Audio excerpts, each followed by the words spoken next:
So student, last topic में हम लोगों ने देखा किस तरीके से कम्युनिटी और सोसाइटी में जब भी कोई पर्सन, कोई स्टूडेंट या कोई भी इंडिविजुअल पीपल जब कोई डिसीज़न लेता है, जब अपनी लाइफ में वो आगे बढ़ने के लिए, कुछ नया करने के लिए डिसीजन लेने की कोशिश करता है, तो उसके रास्ते में रुकावटें आती हैं।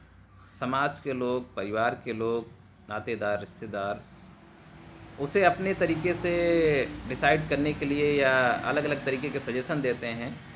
और ऐसी स्थिति में वो पर्सन या वो स्टूडेंट बड़ा कंफ्यूज हो जाता है कि आखिर मैं क्या डिसीजन लूँ, क्या सही है क्या गलत। और कभी कभी उसे ये भी लगता है कि मैं जो डिसीजन ले रहा हूँ, मैं जो करना चाहता हूँ, उसको लोग गलत क्यों कह रहे हैं, या मैं कुछ भी करूँ लोगों को इससे क्या फ़र्क पड़ता है, लोग क्यों मेरे बीच में टांग अड़ा रहे हैं। तो यहीं से शुरुआत हो जाती है सोशियोलॉजी की, और जो सोशियोलॉजिकल स्टडी है उसकी ज़रूरत पड़ जाती है। यहाँ पर जब कोई स्टूडेंट या कोई पर्सन सोचने पर मजबूर हो जाता है कि आखिर समाज मेरे साथ ऐसा क्यों कर रहा है। आप अक्सर देखते हैं जब शादी विवाह की बात आती है, तो चाहे वो आज भारतीय समाज में लड़के हों या लड़कियां हों, तो उनके विवाह के लिए परिवार के लोग, रिश्तेदार, वो लड़के लड़की को देखने का, उनके रिश्ते जुड़वाने का प्रयास करते हैं। वो अपनी जान पहचान या कहीं भी किसी दूसरी जगह पर उनका रिश्ता करवा करके विवाह करवाने का प्रबंध करते हैं। और लड़के या लड़कियों की जो उनकी स्वयं की इच्छा है या वो अपनी मर्ज़ी से कहीं विवाह करना चाहते हैं, तो उसका विरोध किया जाता है। और कभी कभी ये यंग एज के, आज के इस मॉडर्न एज के लड़के लड़कियों को बुरा लगता है कि मुझे अपनी मर्ज़ी से विवाह क्यों नहीं करने दिया जा रहा है। और जबकि ये हमारा कानूनी अधिकार है, हमें ये राइट है कि हम अपनी स्वेच्छा से कहीं विवाह कर सकते हैं, फिर भी ये समाज और परिवार के लोग मुझे क्यों रोक रहे हैं। तो इसका सीधा सा कारण यही है कि समाज ने कुछ मानक बना दिए हैं, कुछ नियम कायदे कानून बना दिए हैं। जैसे आज संविधान का नियम कानून चलता है, देश के अंदर लॉ एंड ऑर्डर है, कानून व्यवस्था है, सरकारें लोगों के ऊपर कंट्रोल करती हैं। ऐसे ही समाजों में और परिवारों में भी कुछ सामाजिक और पारिवारिक नियम होते हैं, जिनके तहत लोगों को चलना होता है, उनको मानना होता है। और अगर उसके विरुद्ध जा करके, उसके अपोजिट जा करके कोई डिसीजन लेता है, तो समाज और परिवार उसका फिर विरोध करता है, उसे समझाने की कोशिश करता है। ये मुख्य चीज़ है। और ये आज से नहीं है, जब से सिविलाइजेशन स्टार्ट हुई है तब से इंडिविजुअल पर्सन की फ्रीडम, उसकी पर्सनल जो विल्स हैं, इच्छाएं हैं, और सोसाइटी कम्युनिटी के जो स्टैंडर्ड्स हैं, मानक हैं, वैल्यूज़ हैं, उनके बीच ये स्ट्रगल चलता रहा है। कहने का मतलब यह है कि व्यक्ति की जो व्यक्तिगत स्वतंत्रता है और इच्छा है, उसके बीच, और समाज के जो मानक हैं और जो मूल्य हैं, उनके बीच टकराहट होती रही है, उनके बीच संघर्ष चलता रहा है। और यही जो संघर्ष है, ये लगातार कभी वर्स्ट फॉर्म में भी दिखता है। तमाम आपने सुने होंगे कि ऑनर किलिंग के नाम पर मर्डर हो जाते हैं, और ऐसी तमाम घरेलू हिंसाएं होती हैं, समाज में जातियों के बीच में टकराहट होती है, लड़ाई झगड़े हो जाते हैं, मनमुटाव होते हैं, या कभी कभी लोग पूर्वाग्रह बना करके रखते हैं मन में। उन सब का कारण यही है, क्योंकि व्यक्ति की व्यक्तिगत इच्छाओं और स्वतंत्रताओं तथा समाज के मानकों और मूल्यों के बीच में संघर्ष चलता है।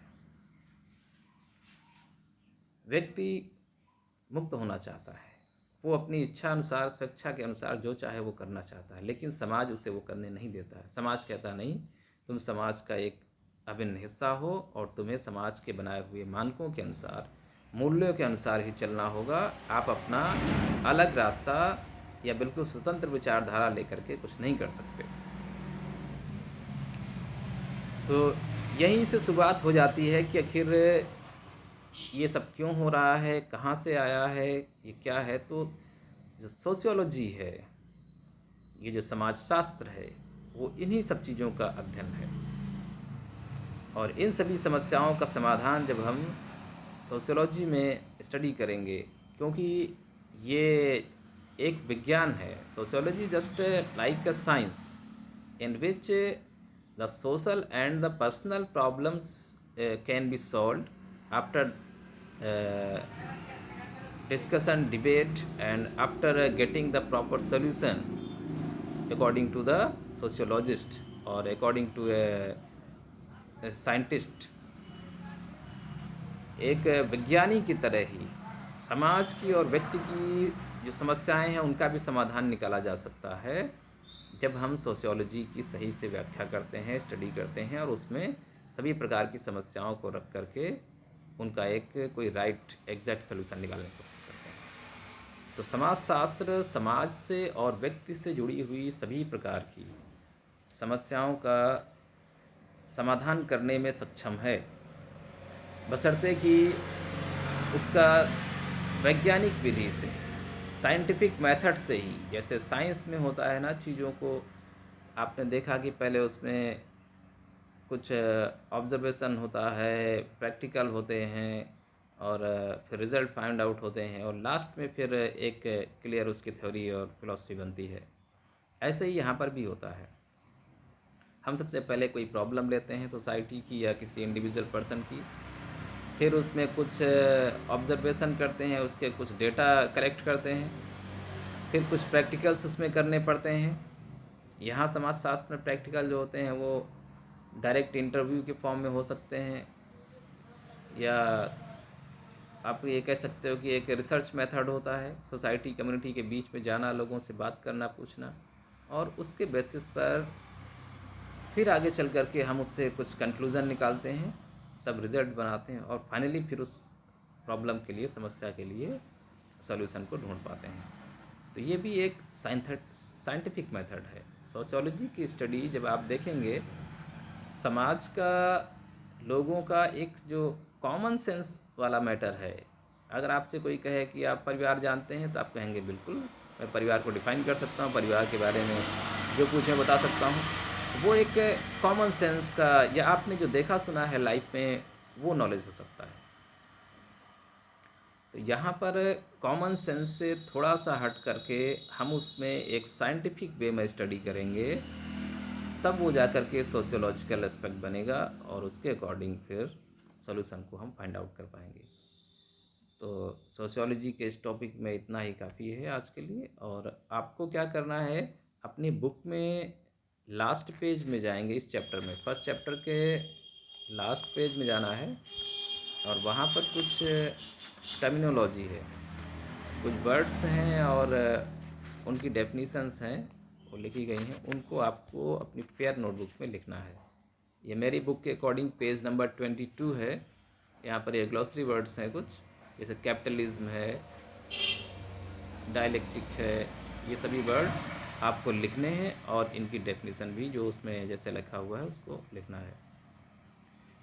ये की वर्ड्स होते हैं, इनका इम्पॉर्टेंट रोल है। कभी कभी ये एग्ज़ाम में भी डायरेक्ट क्वेश्चन के फॉर्म में भी आते हैं और इनकी नॉलेज होना, इन वर्ड की डेफिनेशन और इसका जो भी मीन्स है उसको समझना इम्पॉर्टेंट है।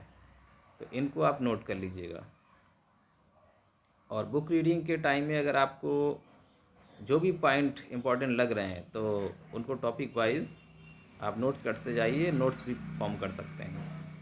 नोट्स कैसे फॉर्म करने हैं, मैं कुछ नोट्स आपको इस चैप्टर के जल्दी प्रोवाइड करा दूंगा, 2-4 पेज, तो उससे आपको आइडिया लग जाएगा कि किस तरह से लिखना होता है। किसी पैराग्राफ से कुछ सेलेक्टिव मैटर्स और इम्पॉर्टेंट सेलेक्टेड पॉइंट आपको नोट्स के फॉर्म में लिखने हैं।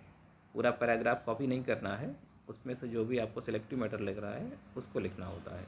तो टॉपिक बाय टॉपिक आपको नोट्स भी बनाने हैं, वो हम आपको बताएंगे। तब तक आप अभी ये ग्लॉसरी वर्ड्स को उसमें नोट डाउन कर लीजिए, फेयर नोटबुक।